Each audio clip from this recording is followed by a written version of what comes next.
Hello दोस्तों, BPSC शिक्षक भर्ती 2023 में आपका स्वागत है। दोस्तों, आज जो हम आपको पढ़ाने वाले हैं उसके बारे में थोड़ा सा आपको हम बता देते हैं। आज जो आपको हम पढ़ाएंगे बिहार शिक्षक के लिए, वो दृष्टि पब्लिकेशन के बुक से पढ़ाएंगे। यह बुक एक क्विक रिवीजन बुक है, ठीक है, और ये मार्केट का सबसे बेस्ट बुक है अभी के टाइम में रिवीजन के लिए। चलिए अब इसका चैप्टर इंडेक्स आप थोड़ा देख लीजिए। दोस्तों, ये जो बुक है एक इतिहास का बुक है और इसमें टोटल 35 गो चैप्टर है, प्राचीन, मध्य और आधुनिक को मिलाकर। देख सकते हैं आपके सामने टोटल 35 गो चैप्टर है इस बुक में। और रोज मैं 5 चैप्टर आपको पढ़ा दूंगा, 5 चैप्टर, तो 7 × 5 = 35, यानी 7 दिन में ये कंप्लीट आपका हो जाएगा बुक। आप कहिए कि सर 5 चैप्टर एक दिन में कैसे पढ़ सकेंगे, तो आप पहले क्वेश्चन पर चलिए, जब देखेंगे तो खुद पता चलेगा, क्योंकि हर एक चैप्टर में उसका जितना इंपॉर्टेंट क्वेश्चन है मात्र 10 से 15 गो क्वेश्चन ही दिया है हर चैप्टर का, मगर उस सभी एग्जाम में पूछा गया है। ठीक है, तो चलिए अब प्रश्न पर चलते हैं। अच्छा दोस्तों, जो पहला चैप्टर हम लोग पढ़ेंगे अभी, तो प्राचीन भारतीय इतिहास के स्रोत एवं प्रागैतिहासिक काल। ठीक है, अब चलिए क्वेश्चन पर चलते हैं। क्वेश्चन दोस्तों एक चीज के लिए और माफी चाहता है कि मैं जब भी पढ़ता हूं तो अपने बुक पर राइटिंग कर लेता हूं, ठीक है, तो इसके लिए माफ कर दीजिएगा। ठीक है, अब चलिए पहला क्वेश्चन देखिए। बोधिसत्व पद्मपाणि का चित्र सर्वाधिक प्रसिद्ध और प्राय चित्रित चित्रकारी है जो अजंता में है। इसका आंसर ए हो जाएगा। चलिए अगला क्वेश्चन देखिए। अगला क्वेश्चन है, विंध्य क्षेत्र की किस शिलाश्रय से सर्वाधिक मानव कंकाल मिले हैं। ये सभी एग्जाम में आ चुका है, पीसीएस एग्जाम में, ठीक है। और जो आपका एग्जाम हो रहा है बीपीएससी का के थ्रू, जो शिक्षक बहाली का एग्जाम हो रहा है वो बीपीएससी ना ले रहा है, ना कि बीएसएससी, तो लेवल आपका वही बीपीएससी वाला रहेगा, इसलिए हम इसको पढ़ा रहे हैं। तो देखिए, तो इस नंबर 2 का आंसर हो जाएगा डी, लेखिया। चलिए अगला क्वेश्चन देखिए। एक ही कब्र में 3 मानव कंकाल निकले हैं। इसका आंसर हो जाएगा बी, दमदमा से। चलिए अगला क्वेश्चन देखिए। अगला क्वेश्चन है, हड्डी से निर्मित आभूषण भारत में मध्य पाषाण काल के संदर्भ में कहां से प्राप्त हुए हैं। इसका आंसर हो जाएगा बी, मदहा से। चलिए अगला क्वेश्चन देखिए। भीमबेटका कहां स्थित है।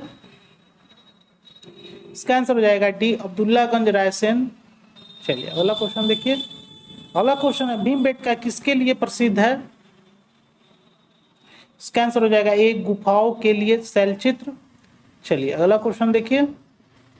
निम्नलिखित में से किस स्थान पर मानव के साथ कुत्ते को दफनाए जाने का साक्ष्य मिला है। इसका आंसर हो जाएगा ए, बुर्जोहोम। चलिए अगले प्रश्न पर चलते हैं। अगला क्वेश्चन देखिए। भारत में मानव का सर्वप्रथम साक्ष्य कहां मिलता है। इसका आंसर हो जाएगा डी, नर्मदा घाटी। चलिए अगला क्वेश्चन देखिए।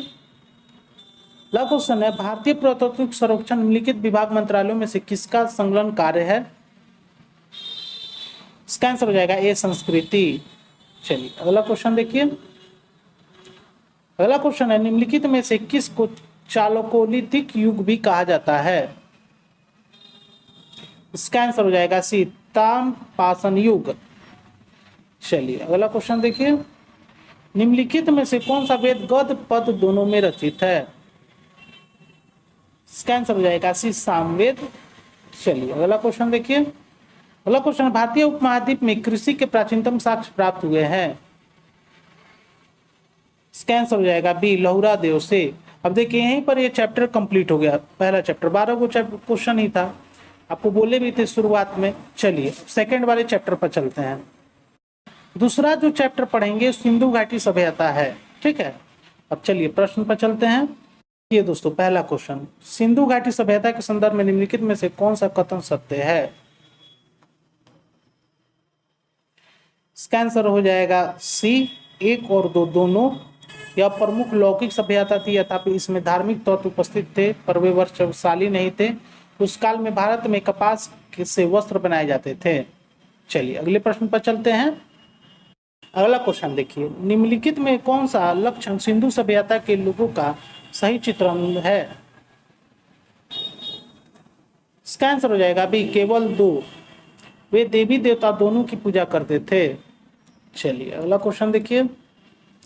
अगला क्वेश्चन है, निम्नलिखित पशुओं में से किस एक का हड़प्पा संस्कृति में पाई गई मोहरों और टेराकोटा कलाकृतियों में निरूपण नहीं हुआ है? इसका आंसर हो जाएगा ए, गाय का। चलिए अगला क्वेश्चन देखिए। अगला क्वेश्चन है, निम्नलिखित में कौन हड़प्पा मोहनजोदड़ो के उत्खनन से संबंधित नहीं है? इसका आंसर हो जाएगा डी, बी.ए. स्मिथ। चलिए अगले प्रश्न पर चलते हैं। अगला क्वेश्चन है, निम्नलिखित में कौन सा एक हड़प्पा का बंदरगाह है? इसका आंसर हो जाएगा बी, लोथल। अगला क्वेश्चन देखिए। वह हड़प्पाकालीन नगर जिसका प्रतिनिधित्व लोथल का पुरातत्व स्थल करता है जिसकी नदी पर स्थित था? इसका आंसर हो जाएगा सी, भोगवा। चलिए अगला क्वेश्चन देखिए। एक उन्नत जल प्रबंध व्यवस्था का साक्ष्य कहां से प्राप्त हुआ है? इसका आंसर हो जाएगा बी, धौलावीरा से। चलिए अगला क्वेश्चन देखिए। अगला क्वेश्चन है, स्थापित सिंधु घाटी सभ्यता जिन नदियों के तट पर बसी थी वे कौन सी थी? इसका आंसर हो जाएगा बी, 1, 2, 3, सिंधु, चेनाब, झेलम। चलिए अगला क्वेश्चन देखिए। सिंधु घाटी सभ्यता गैर आर्य थी क्योंकि? इसका आंसर हो जाएगा ए, वह नगरीय सभ्यता थी। अब देखिए यहीं पर ये दूसरा वाला चैप्टर भी कंप्लीट हो गया। अब चलिए तीसरा पर चलते हैं। तीसरा जो चैप्टर पढ़ेंगे वैदिक सभ्यता। ठीक है, अब चलिए प्रश्न पर चलते हैं। तो पहला क्वेश्चन है, सत्यमेव जयते शब्द कहां से लिया गया है? इसका आंसर हो जाएगा डी, मुंडकोपनिषद से। चलिए अगले प्रश्न पर चलते हैं। अगला क्वेश्चन है, पूर्व वैदिक कार्यों का धर्म मुक्ता था? इसका आंसर हो जाएगा सी, प्राकृतिक पूजा व यज्ञ। चलिए अगला क्वेश्चन देखिए। आर्य शब्द इंगित करता है? इसका आंसर हो जाएगा डी, श्रेष्ठ वंश को। चलिए अगला क्वेश्चन देखिए। धर्म तथा रीत भारत की प्राचीन सभ्यता के एक केंद्रीय विचार को चित्रित करते हैं। इस संदर्भ में निम्नलिखित कथनों पर विचार कीजिए। इसका आंसर हो जाएगा सी, 1 और 2 दोनों। धर्म व्यक्ति के दायित्व एवं स्वयं तथा दूसरों के प्रति व्यक्तिगत कर्तव्यों की संकल्पना थी। रीत मूलभूत नैतिक विधान था जो सृष्टि और उसमें अंतर्निहित सारे तत्व को क्रियाकलापों को संचालित करता था। चलिए अगला क्वेश्चन देखिए। अगला क्वेश्चन है, ऋग वैदिक काल के प्रारंभ में निम्न में से किसे महत्वपूर्ण मूल्यवान संपत्ति समझा जाता था? इसका आंसर हो जाएगा बी, गाय को। चलिए अगले प्रश्न पर चलते हैं। अगला क्वेश्चन है, सर्ग प्रतिसर्ग वंश मनोवर और वंशानुचरित संकेत है?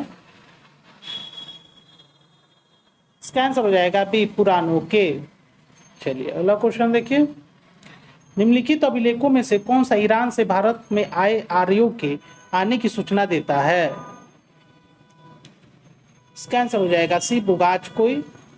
चलिए अगला क्वेश्चन देखिए। अगला क्वेश्चन है, ऋग वैदिक काले आर्यों में और सिंधु घाटी के लोगों की संस्कृति के बीच अंतर के संबंध में निम्नलिखित कथनों में से कौन से सत्य है? देखिए दोस्तों, सत्य इसमें देखना है। तो इसका आंसर नीचे है। इसका आंसर हो जाएगा सी, 1 और 3 सही है। 1 और 3। 1 में देखिए क्या बोला गया है, ऋग वैदिक कालीन आर्य कवच और शिलास्त्र हेलमेट का प्रयोग करते थे जबकि सिंधु घाटी सभ्यता के लोगों में इनके उपयोग का कोई साक्ष्य नहीं मिलता। और 3 में क्या बोलता है, ऋग वैदिक कालीन आर्यों ने घोड़े का पालतू बना लिया था जबकि इस बात की कोई साक्ष्य नहीं है कि सिंधु घाटी के लोग इस पशु को भी जानते थे। ठीक है, चलिए अब देखिए यहाँ पर ये तीसरा चैप्टर भी कंप्लीट हो गया। अब चलिए चौथे चैप्टर पर चलते हैं।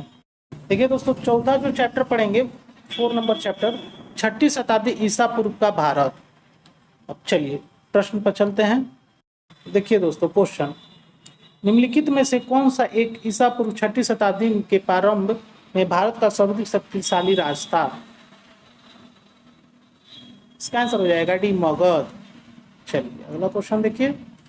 अगला क्वेश्चन है मगध की प्रारंभिक राजधानी कौन सी थी? इसका आंसर हो जाएगा सी राजगिरी, गिरिव्रज। चलिए अगला क्वेश्चन देखिए। अगला क्वेश्चन है अजातशत्रु के वंश का क्या नाम था? इसका आंसर हो जाएगा बी हारेक वंश। चलिए अगला क्वेश्चन देखिए। अगला क्वेश्चन है मगध के किस प्रारंभिक शासक ने राजरोहण के लिए अपने पिता की हत्या की? उनसे इसी कारणवश मारा गया। इसका आंसर हो जाएगा बी अजातशत्रु। दोस्तों इस सभी क्वेश्चन इंपॉर्टेंट है, इस सबको याद कर लीजिएगा और इसका पीडीएफ मेरे टेलीग्राम पर मिल जाएगा, आप लोग जाकर ज्वाइन भी कर लीजिएगा और इसको डाउनलोड कर इसको याद कर लीजिएगा। ठीक है, चलिए आपके एग्जाम के लिए जनरल स्टडीज के लिए बहुत इंपॉर्टेंट हम पढ़ा रहे हैं आपको। गौतम बुद्ध के समय का प्रसिद्ध वैद्य जीवक किसके दरबार से संबंधित था? इसका आंसर हो जाएगा ए बिंबिसार। चलिए अगला क्वेश्चन देखिए। अगला क्वेश्चन है एक को दो से सम्मिलित कीजिए तथा नीचे दिए गए को देखिए। तो यहाँ पर 2 दिया है और 2 ऊपर दिया है, तो हम इसका ऑप्शन आंसर बता देते हैं, आप लोग इसको मिलान कर लीजिएगा। ठीक है, 6 नंबर का। चलिए ऊपर चलते हैं। 6 नंबर का आंसर है बी। ठीक है, आप लोग मिलान कर लीजिएगा। चलिए अगला क्वेश्चन देखिए। क्वेश्चन है उज्जैन का प्राचीन काल में नाम क्या था? इसका आंसर हो जाएगा बी अवंतिका। चलिए अगला क्वेश्चन देखिए। विश्व का पहला गणतंत्र वैशाली में किसके द्वारा स्थापित किया गया? इसका आंसर हो जाएगा डी लिच्छवी। चलिए अगला क्वेश्चन देखिए। अगला क्वेश्चन है 16 महाजनपदों की सूची उपलब्ध है। इसका आंसर हो जाएगा भी अंगुतन निकाय में। चलिए अगला क्वेश्चन देखिए। अगला क्वेश्चन है सिकंदर के आक्रमण के समय भारत पर किस राजवंश का शासन था? इसका आंसर हो जाएगा ए नंदवंश। चलिए अगला क्वेश्चन देखिए। अगला क्वेश्चन है नंदवंश का पतन किसने किया? इसका आंसर हो जाएगा ए चंद्रगुप्त मौर्य में। अब देखिए यहाँ पर ये चौथा चैप्टर कंप्लीट हो गया। अब चलिए 5वें चैप्टर पर चलते हैं। दोस्तों जो 5वां चैप्टर है वो प्राचीन भारत पर विदेशी आक्रमण पढ़ेंगे। चलिए अब क्वेश्चन पर चलते हैं।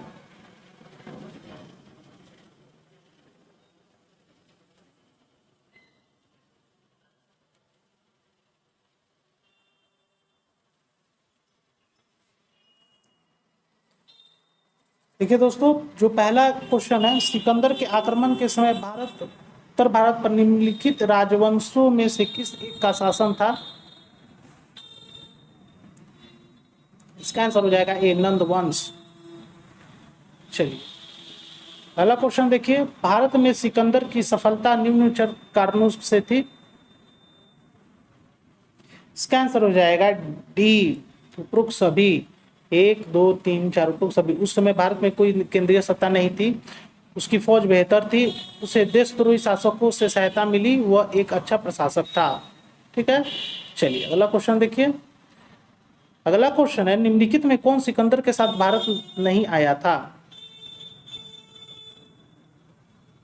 इसका आंसर हो जाएगा सी डाइमेकस। चलिए अगला क्वेश्चन देखिए। निम्नलिखित कथनों पर विचार कीजिए। लगभग 2 वर्षों के अभियान के पश्चात सिकंदर महान ने 325 ईसा पूर्व में भारत छोड़ दिया। वह पोरस से पराजित हुआ था। तो 4 का आंसर हो जाएगा सी ए सही परंतु आर गलत। चलिए अगला क्वेश्चन देखिए। अगला क्वेश्चन है प्राचीन नगर तक्षशिला निम्नलिखित में किनके बीच स्थित था? इसका आंसर हो जाएगा ए सिंधु तथा झेलम। चलिए अगला क्वेश्चन देखिए। युद्ध भूमि में बड़ी संख्या में सैनिक के मारे जाने अथवा आहत हो जाने के बाद किसी भारतीय गण अथवा राज्य की स्त्रियां ने सिकंदर के विरुद्ध शस्त्र धारण किया था। इसका आंसर हो जाएगा डी अश्वक। चलिए अगले प्रश्न पर चलते हैं। अगला क्वेश्चन देखिए। यूनानी आक्रमण से संबंधित निम्नलिखित में से कौन सा कथन सत्य है? तो इसका आंसर हो जाएगा सी 1 और 2 दोनों। झेलम के युद्ध को हाइड स्पीच युद्ध के नाम से जाना जाता है। प्रथम यूनानी आक्रमण के समय तक्षशिला का शासक अम्बी था। ठीक है, चलिए अगले क्वेश्चन पर चलते हैं। अगला क्वेश्चन है, निम्नलिखित कथनों पर विचार कीजिए। कौन सा सत्य है वो देखना है आपको। केवल 2, नियरकस सिकंदर का जल सेनापति था। चलिए अगला क्वेश्चन देखिए। अगला क्वेश्चन है, सिकंदर के गुरु थे। इसका आंसर हो जाएगा बी और सतु। चलिए अगला क्वेश्चन देखिए। अगला क्वेश्चन है, निम्नलिखित सत्य कथन चुनिए। इसका आंसर हो जाएगा केवल 1। भारतीयों ने यूनानियों से छत्र प्रणाली और मुद्रा निर्माण की कला को ग्रहण किया। देखिए यहीं पर 5 चैप्टर आपका कंप्लीट हो गया इतिहास का, ठीक है, दृष्टि पब्लिकेशन के क्विक रिवीजन बुक से। ठीक है दोस्तों, इससे बेस्ट अभी मार्केट में क्विक रिवीजन बुक उपलब्ध नहीं है, और जो आपके पास टाइम है बहुत कम टाइम है, तो हर चैप्टर से सबसे इम्पोर्टेंट क्वेश्चन इस बुक में दे दिया है। ठीक है, वही हम सोचे कि आपको करा देते हैं। आपको कैसा लगा ये कमेंट कर कर बताइएगा, तभी आगे इस सेशन को बढ़ाएंगे। ठीक है, फिर मिलते, और इसका पीडीएफ आपको मेरे टेलीग्राम पर मिल जाएगा, जाकर आप लोग ले लीजिएगा। ठीक है, और इसको याद कर लीजिएगा। ठीक है, फिर मेरे चैनल को, और मेरा कंटेंट पसंद आ रहा है, मेरे चैनल को सब्सक्राइब कर लीजिएगा और बेल आइकन को प्रेस कर लीजिएगा, ताकि मैं कोई भी वीडियो अपलोड करूँ तो उसका नोटिफिकेशन आपको मिल सके। ठीक है, फिर मिलते हैं अगले नए वीडियो में, तब तक के लिए नमस्कार।